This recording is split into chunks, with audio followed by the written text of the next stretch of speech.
Introducing TicketPortX multi-day events. Hosting a festival, seminar, conference, tournament, or event series. No more manually sending tickets 24 hours later. No more scrambling to issue comps and catch up with attendees. With TicketPortX, everything happens in real time. Sell tickets for multiple events on one page. Create ticket packages across different dates. Manage entire event series from a single storefront. And spend less money marketing multiple links and event pages. One platform, one link, endless possibilities. TicketPortX, powering your brand, your events, and your growth. And welcome back to the Link Through Social podcast. Today we have a special guest with us, Max Emma. Now, Max is a certified franchise executive with over 2 decades of hands-on experience in the franchise world. From providing bookkeeping services to over 100 franchise brands across the U.S. through Bookskeeping, to build his own bookkeeping franchise, to guiding aspiring entrepreneurs as a franchise consultant, Max is a seasoned expert in all things franchising. His journey is anything but conventional. As an immigrant from the former Soviet Union, Max arrived in the U.S. over 32 years ago, barely speaking English, but through his own creative know-how, he mastered the language, graduated with honors, and climbed the ranks of corporate America, only to leave it all behind 23 years ago to follow his entrepreneurial calling. Max, welcome to the show. Thank you, Paul. It's great to be here. So, Max, your website is franchisewithmax.com. Before we get started about your business, let's hear a little bit more about your personal background and your journey here. It's quite a story. Well, I've been here, as you said, now it's already 33 years. Time flies when you're having fun. Yeah. I came with my family to California from Soviet Union just collapsed, and then we left the country within a year. So it was a great experience, but scary because, we came to an unknown country. Yes, I didn't come by myself, but I was the only one who was barely speaking English. And as soon as we crossed the border, I was 18, and I just became the head of the family because I was the only one speaking even a little bit of English. So all the appointments, Yes. all the paperwork, everything, DMV and all the other stuff was on me. And I came with my parents and 2 of my grandmothers. So like it was literally, I was a baby. And then at JFK, when they were stamping our passports, I became an adult. So that was very interesting experience by itself. And Amazing. also when I was leaving Russia, I was leaving forever. Like I was saying goodbye to my childhood, to my friends. God only knew if we're going to see each other. Thank God we kept in touch. And, we're still meeting in different parts of the world. I had my big 50th and I had people from 8 countries, come and, join me. Wow. It was unbelievable. So we're Yes. still close friends with some people. But again, when you're 18 and you leave the childhood behind, it's interesting. But nevertheless, I found a job and then got my degree, worked for corporate America. And after 4 years, realized that corporate life was not for me. And I left a very well-paid job with benefits that were going to pay for my master's degrees, but I just couldn't take it anymore. Mm. And I left. Basically, they were not challenging me enough. And that was making me very, very depressed because I was young and eager. And, a lot of people would say, well, they're paying you well, just sit tight and do nothing and get paid. But I'm like, I couldn't do it because the time was going so slow. And the 8 hours work shift seemed like, 18 hours and day after day. And I probably was busy a week out of a month. And I understand. I was responsible for for international offices for one of the largest employers in San Diego. So without me working hard one week, they would not be able to close their books at the end of the month. But once I was done, there were some special projects here and there, but there was nothing for me to do. and Mm. the accounting department was 300 plus people, and I was just one of the financial analysts for the company.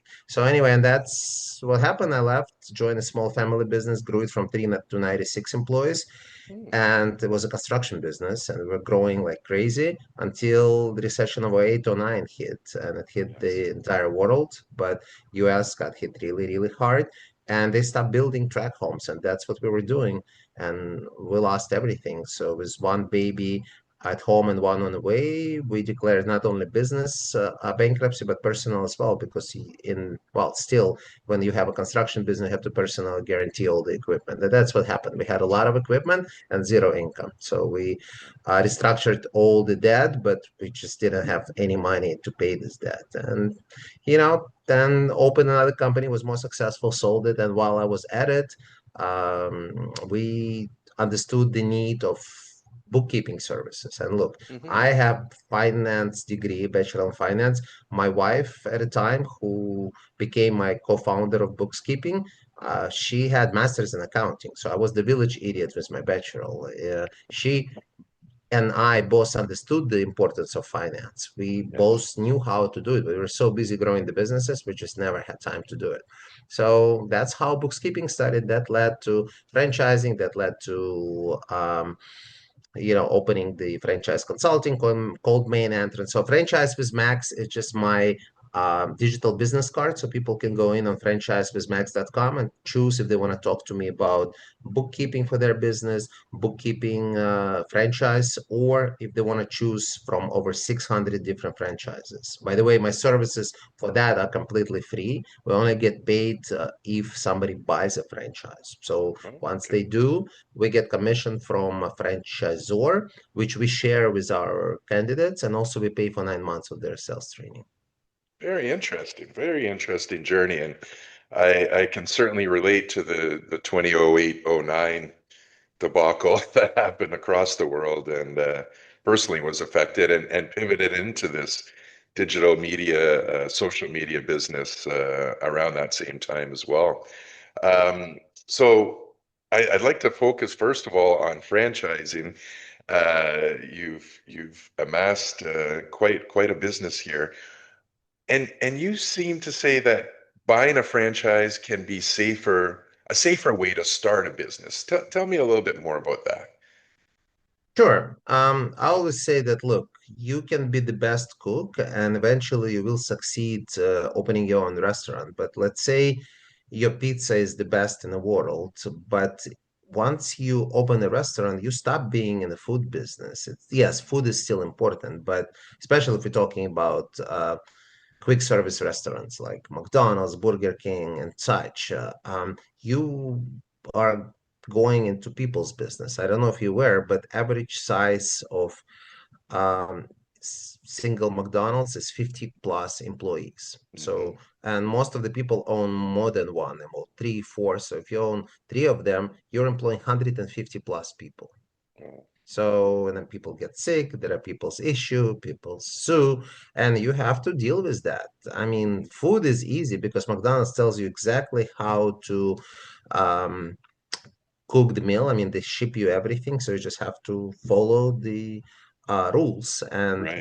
but it's a little bit different. So you can figure it out yourself. But how many pies you gonna burn if it's a pizza place before you figure out the best one and how many pieces of pepperoni to put in? Um, Cuts journey by a lot. Like a lot of people can open bookkeeping business, I believe, but good franchisor teaches you, it's not just what to do, what not to do. Trust Hmm. me, I made so many mistakes that I'm proud of because for me, they were not mistakes, they were learning experiences. But Yes. that's what I relate to our franchisees during training. I'm like, look, you can do it, but I would not do it if I were you because of this, and this. Plus, when you buy a franchise, you get a support system, you get other franchisees that you can pick up the phone and call at any time and deal with issues on top of dealing with a corporate team. And also, um, you get the buying power. For example, last year bookkeeping was number 8 in the country of number of subscriptions for Intuit managed and sold. So we are getting huge discounts. So these discounts are passed on to our franchisees. They would not be able to get it on their own if they would Right. contact Intuit, because Intuit wants to work, with bigger companies. It's easier for them. So that's just one of the examples. Amazing. So, what's hot in franchising today, right now? Is there a certain genre or type of business that's really hot in the franchising world? Well, depends when this episode is going to air. I mean, it might change on a daily Yes. basis, but no, I'm joking, of course. But I remember very well, I was at a franchise conference about a month before lockdown in 2020, and everybody was talking about fitness franchises. You had to be an idiot not to open a fitness franchise. Everybody was doing it. It was literally, I mean, more than tens, probably hundreds of them, new ones coming in, of course, the existing ones. And everybody was so upbeat about it. And then guess what happened? All the gyms got closed for a while. The big guys, they survived because they were, A, they had capital, B, they were able to create online programs and all of the Mhm. stuff and waited it out and then opened slowly with 6 feet and everything. But a lot of these franchises never opened, or the ones that opened had to close. They just could not do it. Or and the owners were so young in terms of like when they opened the locations, so they were not able to sustain the crisis. And look, I'm not talking about all the franchises. Some did make it, but right now there are still new fitness franchises coming in, but not in these numbers. So a few years ago, the senior care was popular in US and Canada. It still is, the in-home care, but right now, the problem is it's very hard to find the talent who is doing it. Just to give you an idea, there are 64 registered franchises in this space in the United States, all the one-offs. So that means the huge competition going for the same talent. Yeah, there might be enough seniors and the number is going up, but who is going to be doing the service? Without that, you can't really get a robot to go to somebody's house. This is AI proven business if you have access to people. So Yes. to answer your question right now, the hottest one is home services, something that is AI proof. So I just came back from a franchise conference where there were 19 brands presenting to us, telling us about their franchises, and it's anything from painting to gutter cleaning to electrical work, plumbing, all of that. They use a lot of AI to speed up the work, call centers, scheduling jobs, but there's still people going to do the work. Right. Like in 2, 3 years, I strongly believe, and it's not my thought, that the hottest specialty will be welders and such, because right now if you are a professional, you can easily make $150,000 a year. And then I just read an article in Wall Street Journal that um, the electrician who specializes in data centers are making 300,000 US dollars a year. Wow. 300,000, yes. And they have a shortage. They cannot find enough people because data centers need 15, 20 people on a job of that qualification. Yes, you're not going to get there overnight, but you can get it just by doing your work and being good. And they train on the job. I mean, not a lot of lawyers make $300,000 few years in, and you can No. become an apprentice at the age of 18. So a lot of young kids right now choose not to go to college because I'm sure you know, Paul, it's becoming harder and harder to find job after college right now, especially on the junior Very level. difficult. Yes. Lawyers, junior lawyers cannot find a job. The mature ones, yes, they move the companies. Yeah, I still want to talk to an attorney when I ask for an advice, not to a bot.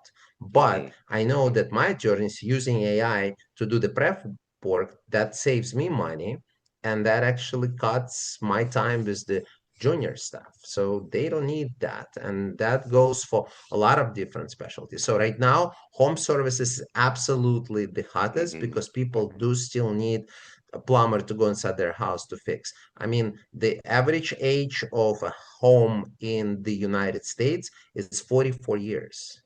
44. So stuff breaks. And there are what I believe, don't quote me, but I think it's 26.5 million homes in the United States.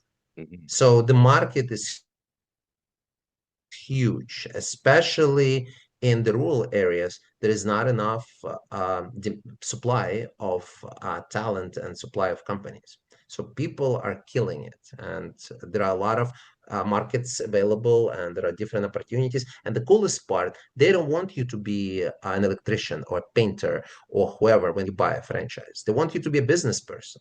They prefer you not to be because they don't want you to do the work. Because if you're buying yourself a job, it's stupid. I'll be the first one to advise my candidates not to buy a job for, 70, 80, $100,000. Right. Good point.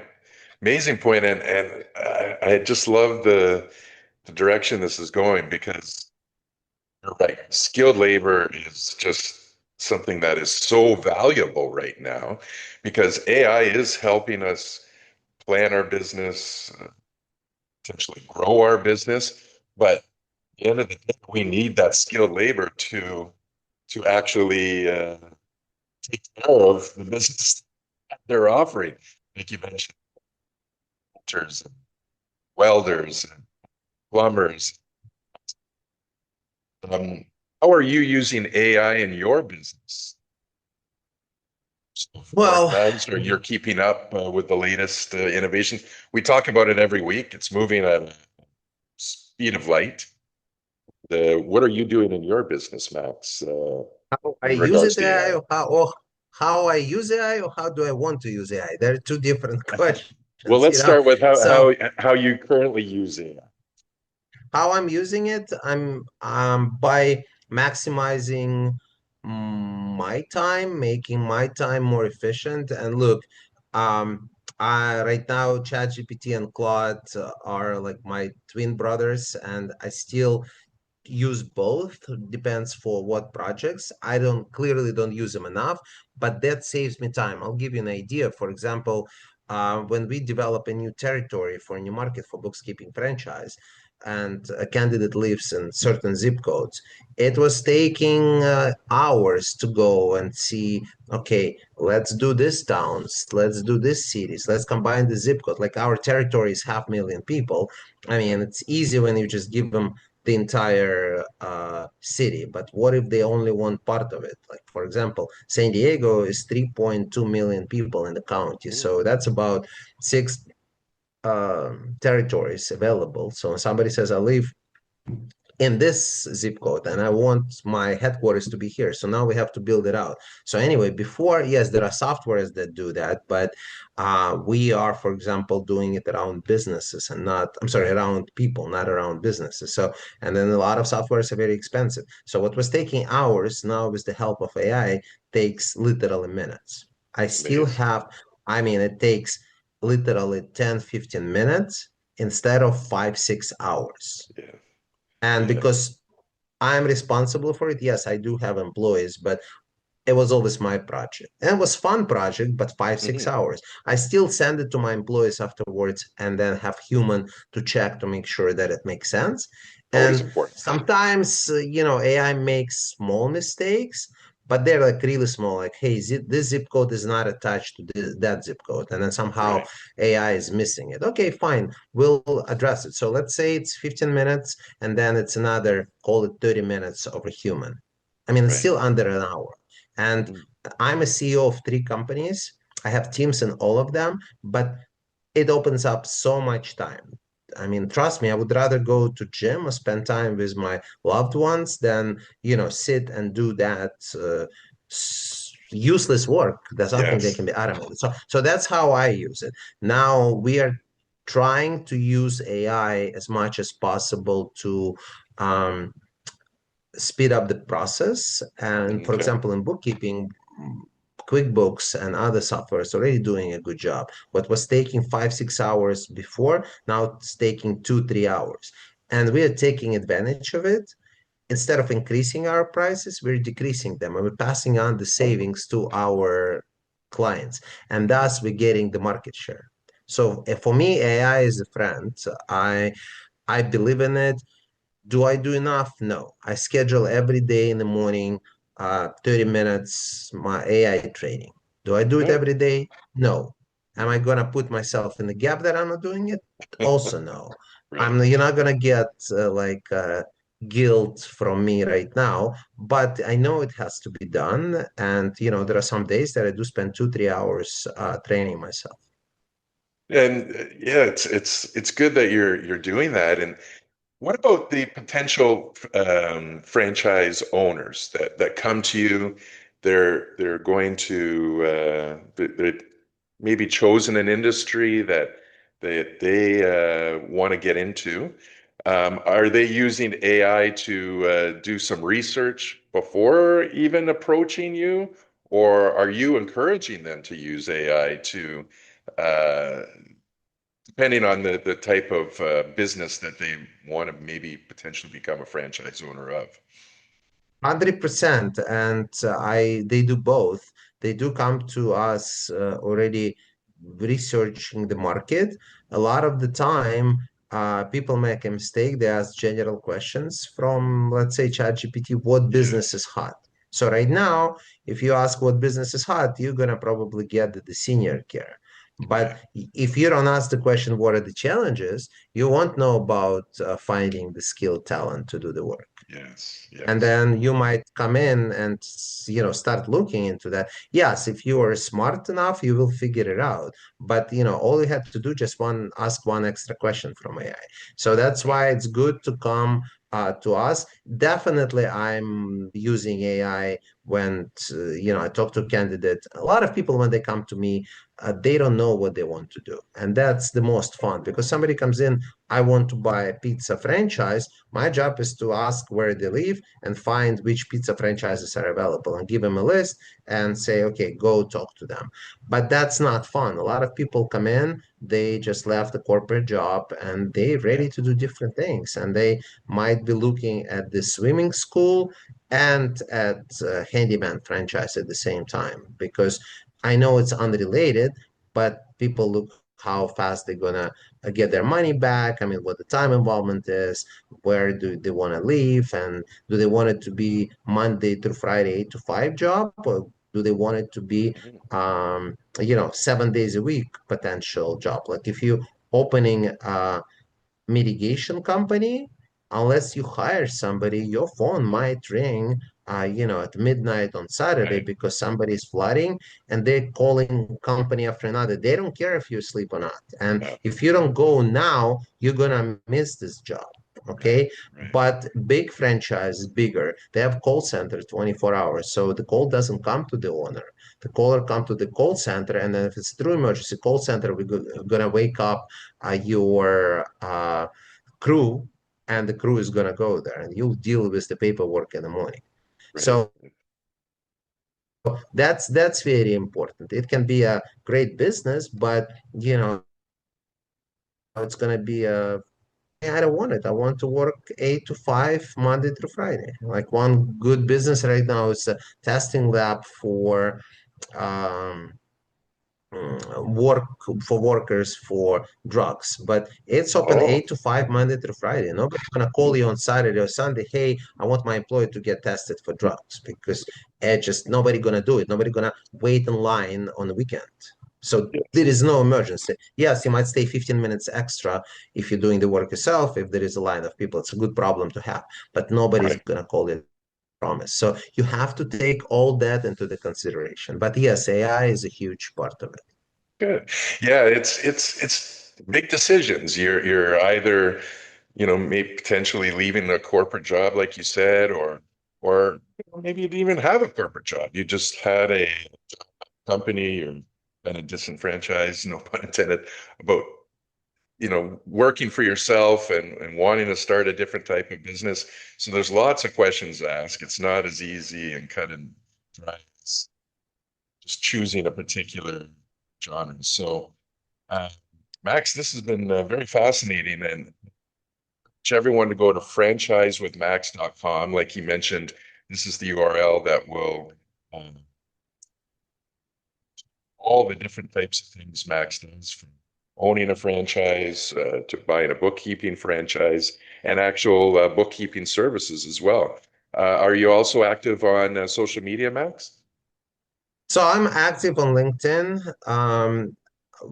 We do have posts on all the social media. I'll be honest with you, I have a social media manager who is handling majority of the business posts, but LinkedIn is really business related for me. On personal, speaking of social media, I think I wanted to mention that, look, I am connecting with my personal friends on Facebook, but on Facebook, everybody who is my friend, my connection, I know them personally. This is just my choice. So when I put a message, I know that I know everybody. So I have, I don't know, 200 people. I know each one of them. So when they wish me happy birthday, it's not just random people. Yes. I have met them. We had a drink together or whatever. Some childhood friends, some, friends from work, but we are hanging out. Right. LinkedIn, I have 10,000 connection. No, I do not know all 10,000 people. Right. But, nevertheless, so I use LinkedIn for business. I use Facebook for personal. But what I've started Yes. doing about a year ago, and it changed my life, I'm putting a block on my social media. I don't have access to it from 5 a.m. to 5 p.m. Okay. So Good. that bought so much time for me because I didn't know how I ended up on Facebook and just started scrolling and 30 minutes passed by. And that I was doing between the meetings. I'm like, I have time. I'm going to sit there. But now instead of that, I can do some research or reply to the email. So that was a huge life hack for me. Yeah, you can get lost in those tunnels very quickly. And 100%. yes, yes. Well, Max, I really appreciate you coming on the show. I'd love to have you on again in the future. And again, everyone go to franchisewithmax.com and wish you all the best and you enjoy the summer ahead.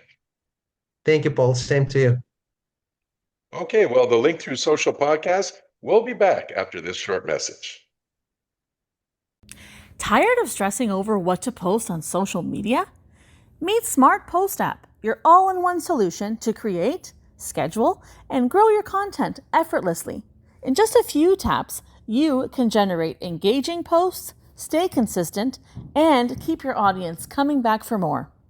No more guessing, no more burnout, just smarter content faster.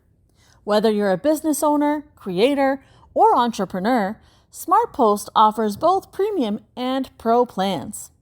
In addition, we have new features that have been recently added that include instantly viewing public links to your posts on any network, weekly view allowing you to plan hour by hour, account groups group your accounts to save time and simplify your workflow, and a desktop version which offers a simpler way to stay consistent. Start posting smarter today at smartpostapp.com. Smart Post App, because your content should work for you.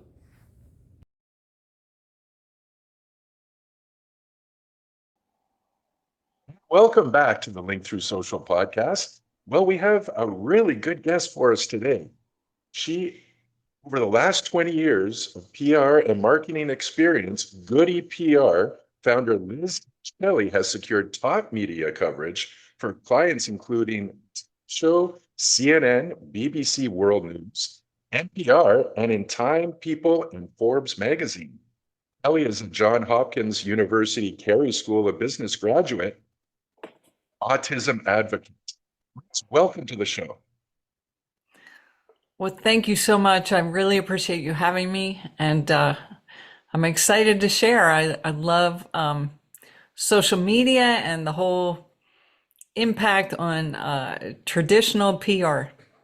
Wonderful, wonderful. So before we get started, maybe I just briefly touched on your background. Just give a little bit more information about yourself, and then we can get into our interview. Absolutely. So let's see. I think for your audience, one of the most relevant things is before I started my PR company, Goody PR, I worked for MySpace, and MySpace, it was 2007 to 2008 when I worked there, was the hottest social media platform. Yes. And I was running the campaigns for Toyota and University of Phoenix, which were $10 million each. Wow. And I learned a lot there because people were trying to figure out social media. And then when I got laid off in 2008 at the beginning of the Great Recession, I said, Yes. okay, I'm going to start my own PR agency. And as part of what I've been doing, I also have taught digital media at UCLA Extension. I'm based in Los Angeles. And so that was a nice additional job to have. And I learned a lot there because, social media changes every day. So Yes. currently, I actually hire people to do my social media I have some book awards. They're called the Goody Business Book Awards. Oh, And I hire somebody to do that because she's on top of it every day while I'm doing more my personal brand. So that's just a little more about wonderful. my background. I grew up in Baltimore, and lived in DC, and I love everything creative and everything media. Wonderful. That's wonderful. So, your agency is Goody PR, and so talk about this every week. How are you incorporating AI to your business? Great question. How am I incorporating AI to my business? So I do write about that in my new book. I have this new book, Award-Winning Publicity, and there's a whole digital marketing chapter.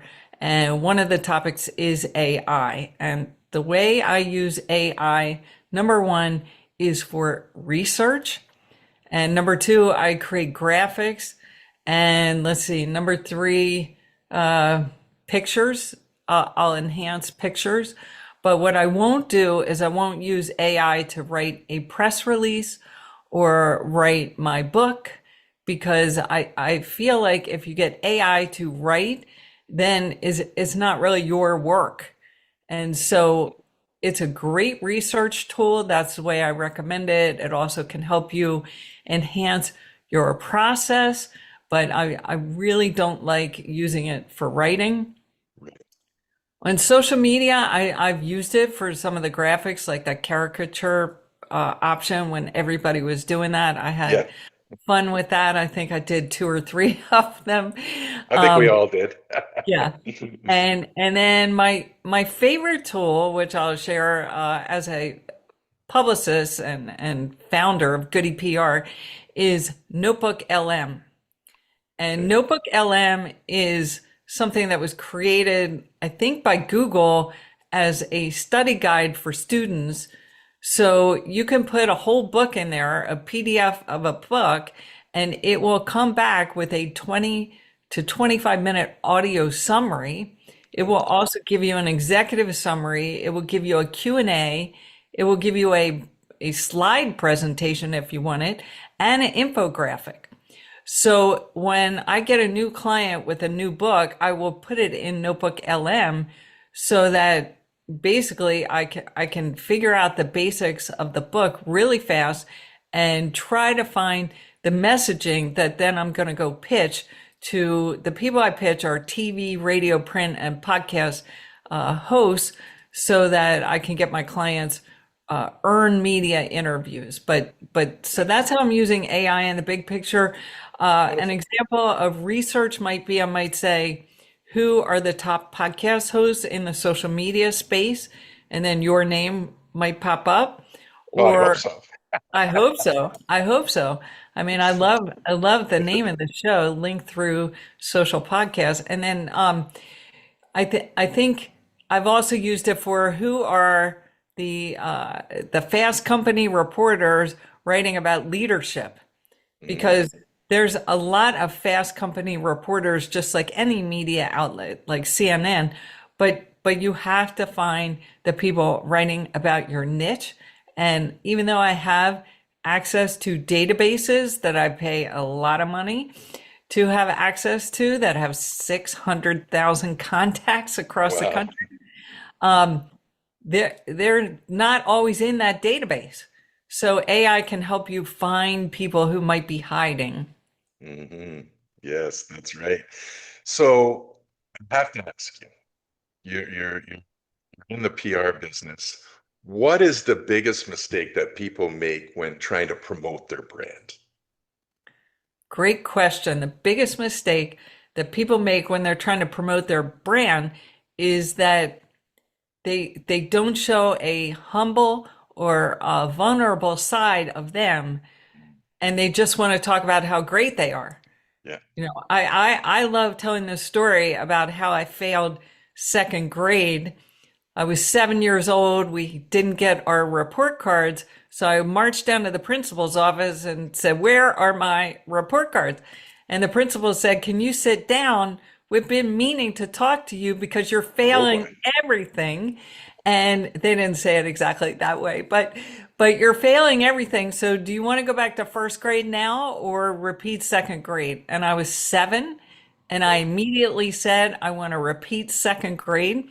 And it was the best decision I ever made, but I didn't know it at the time. And of course, my mother's like, "Don't tell that story," because she's embarrassed. But it was a humbling moment, but it then made me the oldest in the class. So I was the first to get my driver's license. I had a serious boyfriend, and I became president of the class and captain of the lacrosse team. So sometimes you just don't know what those humbling moments will lead to. And those are the types of stories that I try to encourage my clients to do. I call it, I learned how to fail forward and how to deal with rejection, which I deal with every day. And a lot of my clients, they're proud. Of course, they're proud of what they do, but that's not going to help the audience because they don't want to hear an ad. They want to hear tips or a story that they can relate to. Exactly. For sure.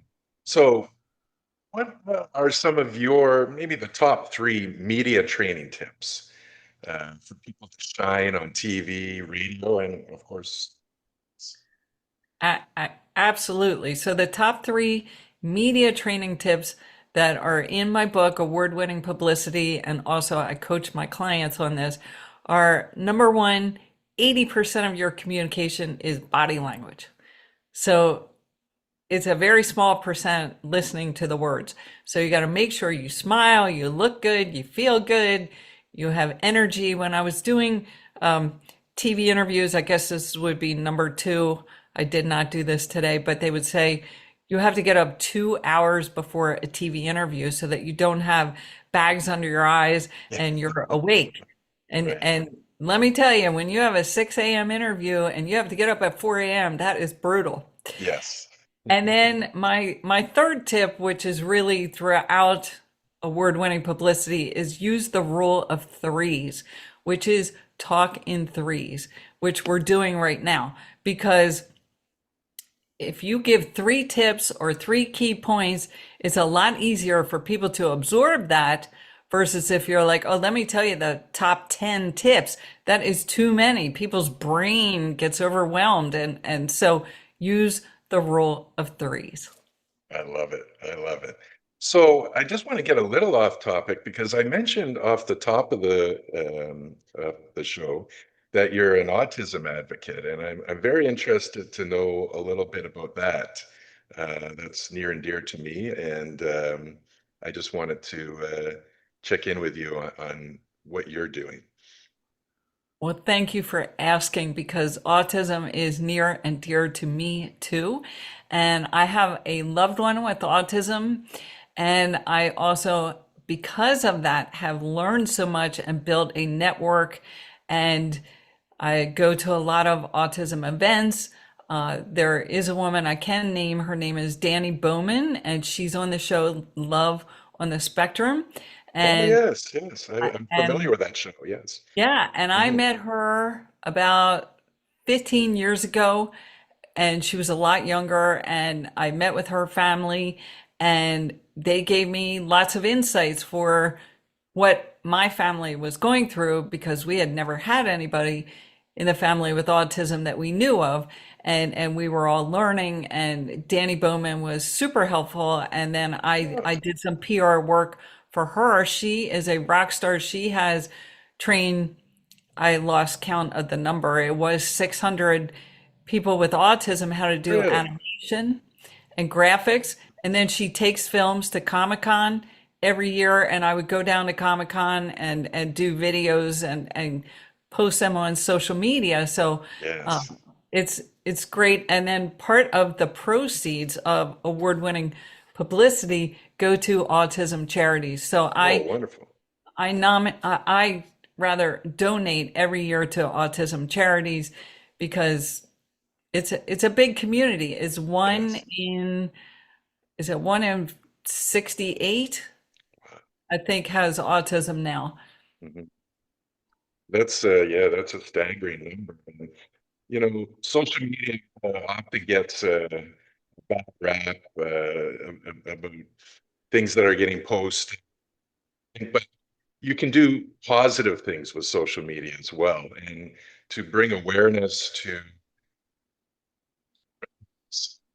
one of the important things that so I'm really happy that you're an advocate and you are getting it out there through your PR company, through social media, and that's so admirable that you're donating from the proceeds to your book. So let's just give the website out. It's award-winningpublicity.com, and that will take you to your site where you can find your book. And why don't you tell us, just before we wrap things up here, where we can find you on social media as well? Absolutely. So, Goody PR, goodywiththey.com is the main website, and Yes. all our social media links are on that website. But the easiest way to follow me is at Liz H. Kelly. The H is important because Liz Kelly's like Liz Smith. So Liz Yes. H. Kelly.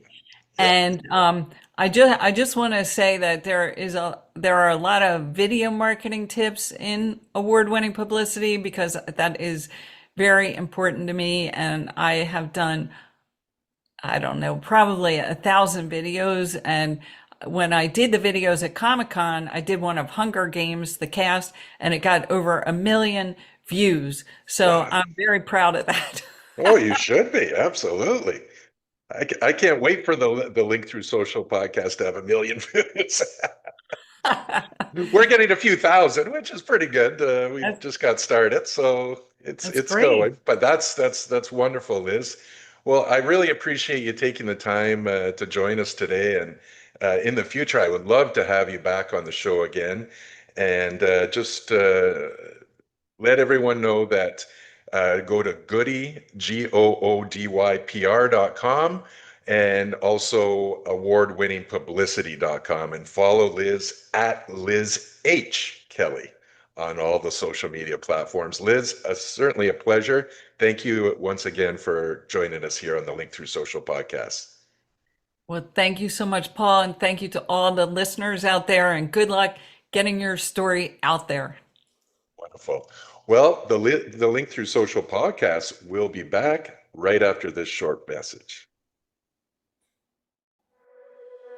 You've worked hard to build your audience, so why send your customers somewhere else? Introducing white label digital storefronts from TicketPortX. Now you can process tickets, registrations, donations, merchandise sales, and collect valuable customer data directly on your website or custom landing page. Increase brand visibility, create a stronger connection with your customers, deliver a seamless user experience, and monetize your brand with high-converting pages powered by TicketPortX's secure hosting, payment processing, and event technology. Perfect for festivals, conventions, classes, retail storefronts, charity events, sporting events, and even free events. But that's not all. Introducing TicketPortX multi-day events. Hosting a festival, seminar, conference, tournament, or event series. No more manually sending tickets 24 hours later. No more scrambling to issue comps and catch up with attendees. With TicketPortX, everything happens in real time. Sell tickets for multiple events on one page. Create ticket packages across different dates. Manage entire event series from a single storefront. And spend less money marketing multiple links and event pages. One platform, one link, endless possibilities. TicketPortX, powering your brand, your events, and your growth.